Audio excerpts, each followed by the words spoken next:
कहाँ जाते हैं? कहते हैं जानते हैं महाराज, मेरी फैक्ट्री यही नहीं है, मेरा फैक्ट्री तो विदेशों में भी है। तो कहते हैं कि विदेश में जाते हैं तो क्या करते हैं? तो कहते हैं विदेश में मैं जाता हूँ तो यहाँ का जो पैसा है वह मुद्रा डॉलर में कन्वर्ट करता हूँ, उसके बाद वहाँ व्यापार करता हूँ। तो कहते हैं कि बस यही है, इसी तरह से हमारा धर्म है। जो भी आप यहाँ किया धरा कर्म है, जाने के मृत्यु के बाद वहाँ आपका कन्वर्ट हो जाता है, वही साथ में लेकर जाता है। जो किया धरा धर्म कर्म दान पुण्य वही साथ में जाता है। तो अपने जीते जी जो सामर्थ्य है वह करना चाहिए। मरने के बाद क्या होगा इसकी कोई गारंटी नहीं। एक बार बोलिए वृंदावन बिहारी लाल की जय हो, भागवत भगवान की जय हो। कहते हैं कोई न काहू का सुख करिदाता निज कर न भोग रतिभा का। संसार में जो लोग सुख दुख पाते हैं वो अपने कर्म के प्रारब्ध से ही पाते हैं। जो जैसा करता है कर्म वैसा ही उसको मिलता है फल।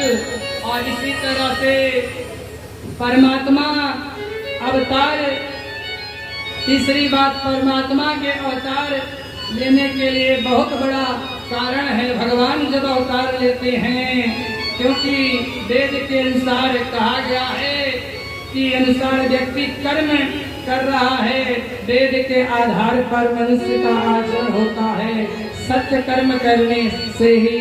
और इसी तरह से अवतार में भगवान वारा का रूप धारण करके आए, भगवान शुकर का रूप धारण करके आए, तो उसका बहुत बड़ा एक कारण था। और एक बार कश्यप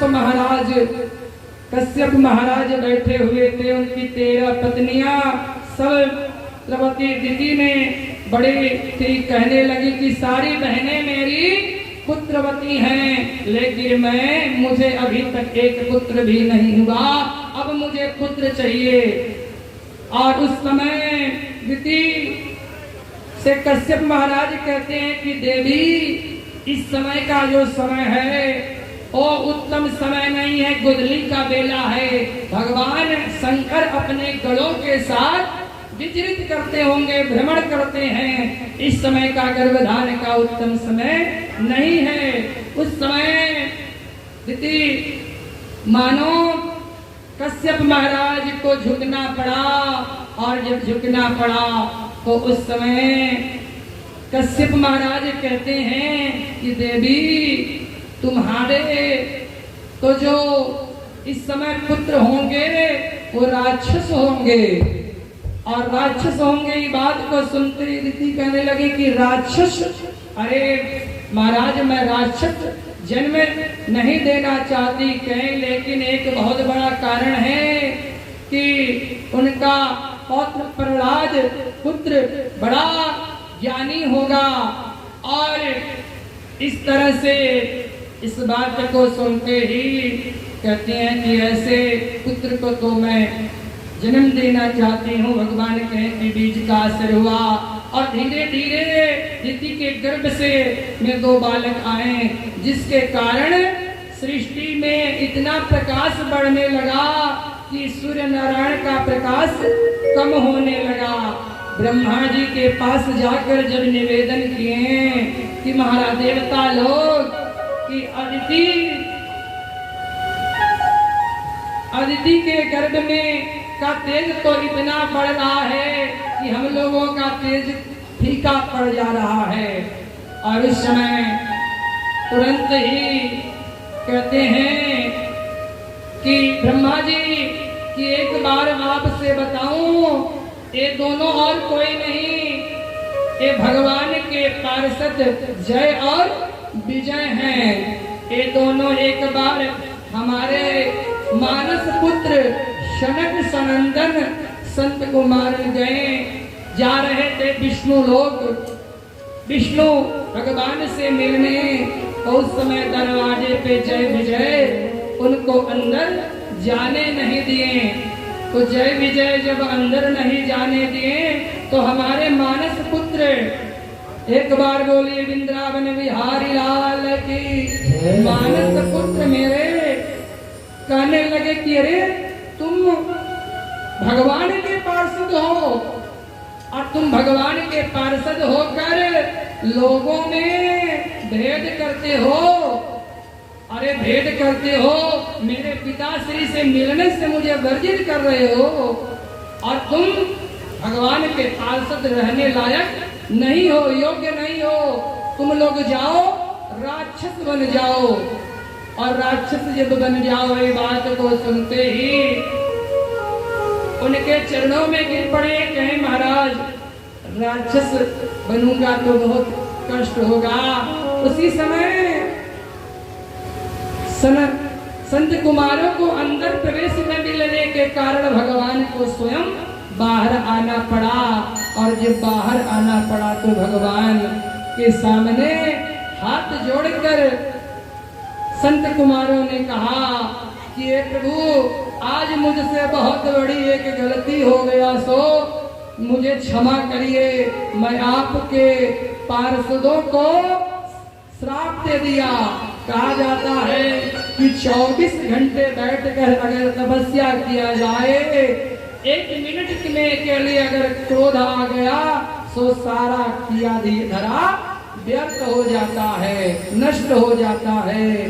तो उस समय भगवान विष्णु कहते हैं कि अरे कुमारों तुम काहे लिए अपने मन में खेद डाल कर रहे हो। अरे सब मेरे ही आज्ञा से तो हुआ। अरे मैं भी जाना चाहता हूँ पृथ्वी पर ये दोनों जब राक्षस बनकर जाएंगे तो इनका उद्धार करने के लिए मैं स्वयं को जाऊंगा। कहते हैं कि भगवान भी उतना ही चाहते हैं, तो इसीलिए भगवान अपने पार्षद का ही सहारा बनाकर इस धरा पे आए। तो इस समय दिति के गर्भ से जब गर्भ बढ़ने लगा तो मानो गर्भ बढ़ा और जब 2 बालक जन्म लिए, एक बालक का नाम हिरणाक्ष, दूसरे का हिरण्यकश्यपु। और हिरणाक्ष मानो अपने आप का अभिमान और लोभ, हिरण्यकश्यपु और अभिमान जब किसी का बढ़ता है तो अपने बलों का दुरुपयोग करने लगता है। एक बार जब पृथ्वी समुद्र में डूब गई थी तो देवता लोग आकाश में ऐसे ऐसे भ्रमण करते थे जैसे जहाज चलता था। तो आज नहीं, हेलीकॉप्टर पहले भी चलता था विमान में बैठकर। तो इस समय तत्काल हिरणाक्ष तुरंत ही अपने बल का दुरुपयोग हुआ करने के लिए नारद जी बेचारे नारायण नारायण नारायण बीड़ा बजाते हुए जब जा रहे हैं तो नारद जी को हिरणाक्ष पकड़ लिया और कहा कि केवल बीड़ा बजाने ही आता है, कुछ युद्ध भी करना आता है। कहते हैं कि अरे महाराज मैं केवल बीड़ा बजाता हूँ, इसके सिवा क्या होता है मुझे कुछ भी पता नहीं। तो उस समय केवल मुझे नारायण नारायण नारायण यही मुझे आता है, इसके सिवा कुछ भी नहीं। उस समय हिरणाक्ष कहता है कि नहीं, मैं युद्ध करना चाहता हूँ। अगर युद्ध नहीं करना चाहते तो आप कोई मुझे योद्धा को बतलाइए। तो कहते हैं कि तुम समुद्र में चले जाओ, एक योद्धा वहां तुमको मिलेंगे।